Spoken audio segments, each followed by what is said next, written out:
नमस्कार, Satara 7 star news चॅनलमध्ये आपले सहर्ष स्वागत आहे।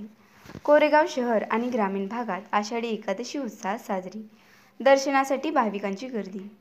कोरेगाव शहर आणि ग्रामीण भागात आषाढी एकादशी बुधवारी उत्साहात साजरी करण्यात आली।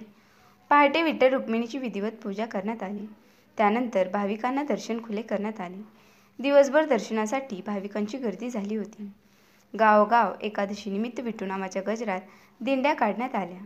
टाळ मृदुंगाच्या गजरात तसेच ज्ञानोबा तुकारामच्या जयघोषात दिंडीत हजारो वारकरी सहभागी झाले होते। अनेक ठिकाणी दिंडीचे आकर्षण असलेले रिंगण करण्यात आले। यामध्ये महिला व पुरुष वारकऱ्यांनीही फुगडीचा फेर धरला होता। साबुदाणा व भगरीचा प्रसाद घेऊन दिंडीची सांगता करण्यात आली। कोरेगाव शहरातील कापडपेठ येथील थिटे कुटुंबियांच्या विठ्ठल मंदिरासह बर्गे कुटुंबियांच्या अरफळ कॉलनी नजीक असलेल्या ऐतिहासिक विठ्ठल मंदिरात भाविकांनी गर्दी केली होती। मंदिर परिसरात आकर्षक सजावट करण्यात आली होती, त्याचबरोबर प्रसादही दिला जात होता। कोरेगाव तालुक्यात ब्रह्मपुरी, बोरबन यासह प्रमुख गावांमध्ये विठ्ठल मंदिरात दर्शनासाठी भाविकांनी गर्दी केली होती।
विठू माऊली हाती वरदे, विठू माऊली हाती वरदे।